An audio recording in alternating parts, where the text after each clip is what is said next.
Mineral বলে push, এটা আসলে গাঁজা, এবং এটা গাঁজার চেয়েও অনেক বেশি শক্তিশালী একটা নেশা দ্রব্য, মাদক। ক্যানাবিস চকলেট এবং ক্যানাবিস কেক এইটা পাওয়া যায় এবং এটা জব্দ করা হয় যথারীতি।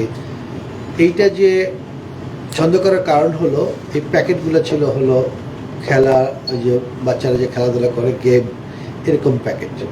সেই প্যাকেটের ভিতরে যখন আসছে তখন বোঝা গেল যে এটা সন্দেহ করে, এবং সেই প্যাকেটগুলো যেভাবে করা হয়েছে পরে বোঝা গেল যে এটা আবশ্যিকভাবে লুকানোর একটা ব্যবস্থাপনা তারা করেছিল। যেভাবে তারা স্ক্যানিং মেশিনকে ফাঁকি দেবে সেরকম প্যাকেট ছিল। শুধু সেই প্যাকেট খোলার পরে বা প্যাকেটগুলো থেকে নমুনা নিয়ে যখন পরীক্ষা করা হয় দেখা যায় যে এই বিষয়গুলো ক্যানাবিসযুক্ত সকল কেক, চকলেট এবং কুশ যেটাকে বলে এটা পাওয়া গেল। এবং এটা আমরা নেট থেকে যেটা বুঝি যে নেট থেকে প্রাপ্ত যে মূল্যমানের কথা চিন্তা করলে এটা প্রায় কোটি টাকার মতো বিষয়। সেখানে কোনো ঠিকানা আসলে ছিল না। ঠিকানাটাও যে পার্সেল যারা সংগ্রহ করবে তাদের ঠিকানা ছিল না, কিন্তু একটা নাম্বার ছিল। এখন বর্তমানে সকলেই কমিউনিকেশন তো মোবাইল ভিত্তিক, সুতরাং আমাদের যে প্রযুক্তি আছে মোবাইল ট্র্যাকিং সিস্টেম, আমরা যাদের সাহায্য নিই তাদের মাধ্যমে আমরা সেই মোবাইলটা আমাদের টিম তারা এটা করতে পেরেছে। এবং দেখা গেল যে সাভারে একটা ব্যক্তি জনাব রাসেল মিয়া, তার নাম্বারটি ছিল। প্রথম তাকে রিচ করা হয়, তার কাছ থেকে শোনা মানে তার স্বীকারোক্তি অনুযায়ী এই যে পার্সেলের এই ব্যবসাটা কে করে সে আরেকজনের নাম বলে, তার নাম রমজান। তাকেও পরে আমরা অ্যারেস্ট করতে সক্ষম হই। এবং রমজানের আবার স্বীকারোক্তি অনুযায়ী সর্বশেষ মোহাম্মদ ইমরান রাজ, যা সে ঢাকাতে আসলেতেই থাকে, ভাড়াটিয়া সে, তো তাকে পাওয়া যায়। সে এই বিজনেসটা, তাদের সবারই বয়স কিন্তু প্রায় মানে বেশি বয়স না, 20 থেকে 22 বা 23 এরকম বয়স হবে। তো এই ইয়াং জেনারেশনের এই অংশটা এই ব্যবসার সাথে জড়িত তারা স্বীকার করেছে। এটা প্রাথমিক স্বীকার, পরবর্তীতে করবে কিনা সেটা ভিন্ন বিষয়, কিন্তু স্বীকার করেছে এবং তারা দীর্ঘদিন যাবত এই বিজনেসটা করছে। তো এই বিজনেস আছে, আমাদের অভিযানও আছে, যথাযথভাবে তাদেরকে আইনের আওতা আনার জন্য মামলা করা হয়েছে এবং এইটা অব্যাহত থাকবে। আর এই চক্রটা, এই চক্রের সাথে যারা বাইরে আছে, যারা পাঠিয়েছে, এই পাঠানোর বিষয়ে আপনাদের প্রশ্ন নিশ্চয়ই থাকবে যে যেখান থেকে আসছে সেই বিষয়ে আপনারা কী করছেন। আমরা আগেই বলে দিই যে আমাদের একটা, আপনারা জানেন যে ইউএসএ ভিত্তিক একটা অর্গানাইজেশন আছে, ড্রাগ এনফোর্সমেন্ট অ্যাডমিনিস্ট্রেশন, DEA বলে। তারা আন্তর্জাতিক পর্যায়ে কাজ করেন, আমাদের সাথে কোলাবোরেশন আছে। তাদের কাছে আমরা যেখান থেকে পাঠিয়েছি সেই ঠিকানাটা, এবং তারা সেখানে দেখার চেষ্টা করবে যে কারা এই কাজটা করছে। এই হলো আসলে আমাদের অভিযান এবং আমাদের কার্যক্রম এই সংক্রান্ত। এখানে দুইটা প্রশ্ন আছে। একটা হচ্ছে যে যারা পাঠাতে তারা কতবার এটা পাঠিয়েছে। 2 নম্বর প্রশ্ন হচ্ছে যে এই প্রোডাক্টটা বাংলাদেশে কারা ব্যবহার করতে, কাদের মাধ্যমে ডিস্ট্রিবিউশন চ্যানেলটা কি। কারণ 3 নম্বর হচ্ছে যে এইটা যে কোথায় বিক্রি হতো, ব্যবহার কারা করতো, বিক্রি সাপ্লাই চেইনটা কি। আর শেষে আরেকটা প্রশ্ন যুক্ত হয় যে এইটা যে গাঁজা বলছেন এটা কি ক্যালিফোর্নিয়া থেকে আসে, এটা কি ক্যালিফোর্নিয়াতে লিগেল, সেই কারণে বাংলাদেশে আসার কোনো সমস্যা হয় না, এই বিষয়টা কি? শুনুন, আপনার 3-4টা প্রশ্নই খুব রিলেটেড। এটা আমরা আগেও চিন্তা করেছি, এই প্রশ্নগুলো স্বাভাবিক। এবং এই প্রশ্নের প্রথম উত্তর হলো ক্যালিফোর্নিয়ার বিষয়। সেখানে লিগ্যাল কি ইলিগাল এটা আসলে ওই টোটাল জিনিস কিন্তু আমরা এখনও দেখিনি অথবা এটা আইডেন্টিফাই করিনি। কিন্তু একটা জিনিস হলো যে রাষ্ট্রে এটা ইলিগাল সেখানে কোনো জিনিস পাঠানো যাবে না, এটা অবৈধ। এবং সেই প্রেক্ষিতে কিন্তু তারা কিন্তু যে প্যাকেটটা করেছে এটাকে অন্য প্যাকেটে মুদ্রণ করে পাঠিয়েছে, তারপরে এটা অবৈধভাবে এই দেশে পাঠানো হয়েছে। আমাদের দেশে যেহেতু এটা নিষিদ্ধ দ্রব্য, সুতরাং এটা পাঠানোর ক্ষেত্রে তারা এই আইডিয়াটা ব্যবহার করেছে। আর এটা যে কোনো আমেরিকান পাঠাচ্ছে বিষয়টা কিন্তু এরকম নয়, ওইখানে প্রচুর অন্য দেশীয় বসবাসকারী ব্যক্তিও থাকতে পারে, তারা এই কাজটা করতে পারে। ওইটা কিন্তু আইডেন্টিফাইয়ের জন্যই আমরা যে ডিএর সাথে আমরা যোগাযোগ করছি, এটা দেখা যাক যে তারা কীভাবে আর কতবার পাঠিয়েছে। এটার উত্তর আসলে ওই যে স্বীকারোক্তি দিয়েছে একজন বা যার সাথে কথা হয়েছে, যাকে রিচ করা সম্ভব হয়েছে, তার স্বীকারোক্তি অনুযায়ী মনে হয় যে বেশ কিছুদিন যাবতীয় তারা এই ব্যবসাটা করছে। কতদিন?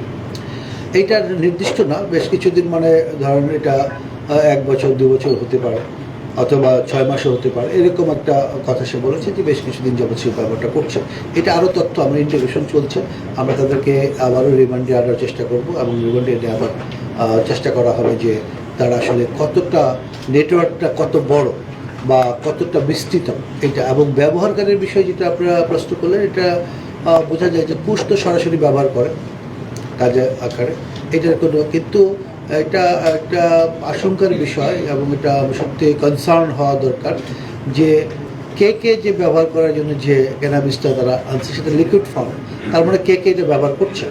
তাই কেক ব্যবহারকারী উৎপাদনকারীতে আমাদের এখানে হাজার হাজার এস্টাবলিশমেন্ট রয়েছে, প্রতিষ্ঠান রয়েছে, আপনারা জানেন, এবং খুবই সুস্বাদু কেক আমরা অনেক সময় খাই। তা আমাদের এখন কনসার্ন হবে যে এই বিষয়টা কিন্তু আমাদের কাছে উন্নত, যে কে ব্যবহার করে এরকম একটা মাদক জাতীয় দ্রব্য, নেশাজাতীয় দ্রব্য কে ব্যবহার করা হচ্ছে এবং এটা মার্কেটাইজ করা হচ্ছে, এটা কিন্তু এই আইডিয়াটা কিন্তু নতুন।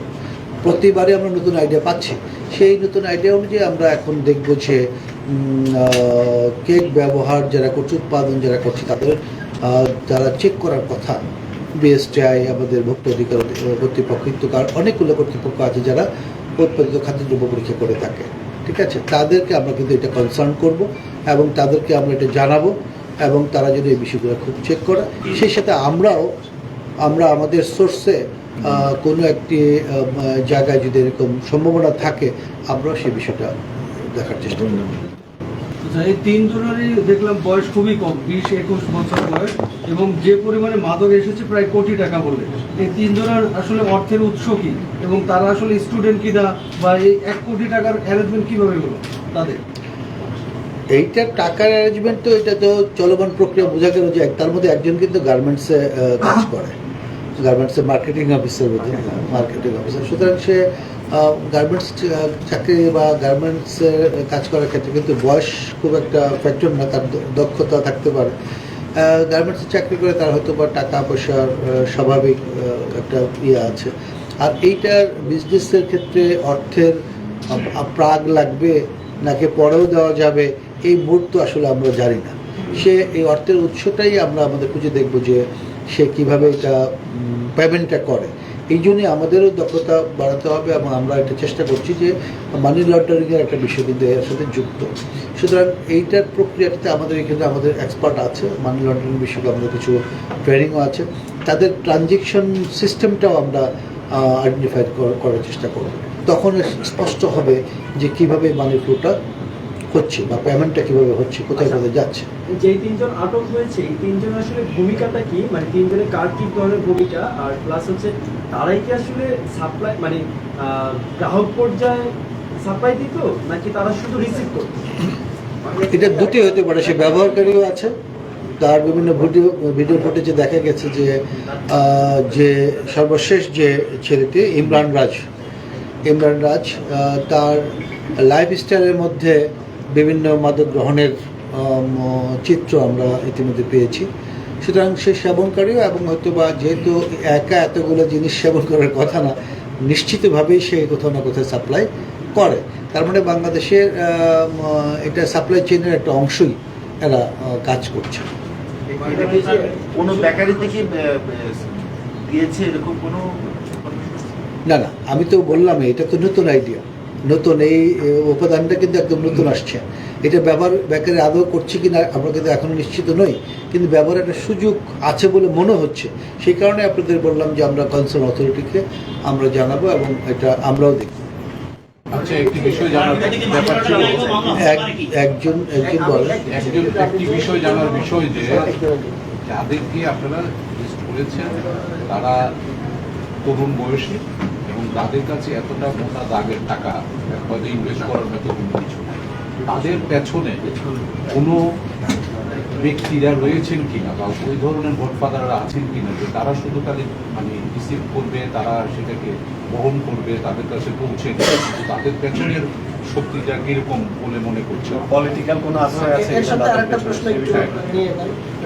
এইটা একই আরেকটা প্রশ্ন মনে হয় সেটা হলো ঠিকানাবিহীন এই এত মানে পার্সেলগুলো পাঠানো, এটা ডাক বিভাগের এরকম সম্পৃক্ততা আছে কি না? আমাদের ডকুমেন্টে আপনারা এটা তদন্ত করে বাইরের মধ্যে পেয়েছেন? আপনারটাই আগে প্রথম দিই, ডাক বিভাগের সাথে আমাদের সম্পর্কটা কিন্তু একটা বাইলেটারাল সম্পর্ক আছে আমাদের সাথে, এবং তারা সবাই খুব সচেতন, এবং সেই কারণে ডাক বিভাগের সম্পৃক্ততা আছে বলে আমরা একদমই মনে করি না, কারণ না হলে এই ইনফরমেশনটা আমরা পেতামই না। কারণ ডাক বিভাগে যারা আমাদের সাথে ট্রেনিং করেছে এবং তাদের কত ধরনের মাদক হতে পারে এই ধারণাটা কিন্তু আমাদের কাছ থেকে তারা পেয়েছে, এবং তারা বেশ কিছু গ্রুপ আমরা ট্রেনিংয়ের ব্যবস্থা করেছিলাম, সেমিনারও হয়েছে। সেই কারণে কিন্তু ডাক বিভাগ থেকে আমরা প্রাথমিক এই তথ্যটা পাই। সুতরাং ডাক বিভাগ আমি মনে করি না যে ডাক বিভাগের যেখান থেকে পাঠানো তারা সেই আমি তো সেটা কিন্তু আগে একটু বলেছি, আপনি বোধহয় খেয়াল করেন নাই, যে কারা পাঠিয়েছে সেই ঠিকানাও তো আপনি যে কোনো নাম্বার দিয়ে ঠিকানা এখানে পুশ করলেই চলে আসতে পারে। সেই ঠিকানাটা যে কার ঠিকানা হবে সেই কারণে আমরা ডিই এর সাহায্য নিব, এটা এই অংশটা আমার মনে হয় শেষ হতে পারে। আর যারা রিসিভ করবে শুধু একটা নাম্বারে দিয়েছে, কারণ আলটিমেট ঘটনাটা ঘটতে হবে এবং এটা অবশ্যই বাস্তবিক কারো কাছে যেতে হবে। সুতরাং ঠিকানা ভুল দিলেও বাংলাদেশের ঠিকানা দিবে, যে কোনো নবী বাংলাদেশে আসলো ঠিকানাটা ইউজ করছিল, কিন্তু স্যার ঠিকানাটা বোয়া। ঠিকানা তো একটা দিয়েছে, না হলে তো বাংলাদেশের পার্সেলটা আসতো না। সুতরাং বাংলাদেশটা লিখে একটা ঠিকানা তাকে লিখেছে এবং এটা ভুয়া ঠিকানা, এটা আমরা দেখেছি, কিন্তু নাম্বারটা সঠিক ছিল। সুতরাং সেই নাম্বার শুধু তার একটা নাম্বার ইউজ করে এমন নয়, তার অনেকগুলো নাম্বার ইউজ করে, একজনের 7টা 8টা 9টা করে নাম্বার থাকে, ইদানিং এটা ট্রেন্ড আছে। কিন্তু সব কিছু এখন যেহেতু সুবিধা আছে যে সবগুলো আইডি কার্ড দিয়ে নাম্বার নিতে হয়, সুতরাং তাদেরকে আমরা রিচ করতে পারি। সুতরাং এখন টোটালটা নির্ভর করছে আসলে মোবাইল ট্র্যাকিংয়ের উপরে, এই প্রযুক্তির উপরে। আমরা সেই প্রযুক্তিতে গিয়েছি। এটা হলো আপনার প্রশ্ন উত্তর। আর আপনি যেটা বললেন এটা কিন্তু আমি একটু আগে বলেছি যে 1 কোটি টাকা এই মোড অফ ট্রানজ্যাকশনটা কী হয়, এটা কি বাকিতে হয় নাকি নগদে হয়, আগে ট্রানজ্যাকশন করতে হয়, তারা কারা করে, এই বিষয়গুলো কিন্তু স্পষ্ট নয়। কিন্তু এই বিষয়গুলো প্রশ্ন করার জন্যই আমাদের তাদেরকে আরও জিজ্ঞাসাবাদ লাগবে। আমরা চেষ্টা করব সেই জিনিসটাই আইডেন্টিফাই করার জন্য। বিগত সময় কি এর আগেও গ্রেপ্তার হয়েছিল 3 জনের মধ্যে কেউ না। মাদক সেবন বা বিক্রি কোনো কাজে? না, এটা তো হতেই পারে যে তারা আগে থেকে চিহ্নিত হলে একরকম, আর আগে থেকে না হলে নতুন মানুষ তো যুক্ত হচ্ছে, আবার কিছু লোক বাদও পড়ছে। আর আপনার প্রশ্ন উত্তরটা এটার সাথে জড়িত যে এটা মাদক বিরোধী যে কোনো মামলায় মানি লন্ডারিংয়ের বিষয়টা আসতেই পারে, এবং আমার কাছে ধারণা আমরাও দিন দিন ইকুইপড হচ্ছি। আর মানি লন্ডারিংয়ের মূল বিষয়গুলো যারা আমাদেরকে প্রশিক্ষণ দেয়, আমরা যাদের কাছ থেকে প্রশিক্ষণ পাই, সেখানে বাংলাদেশ ব্যাংক আছে, আমাদের যে সিআইডি আছে, এদের কাছ থেকে আমরা প্রশিক্ষণ নিচ্ছি, এবং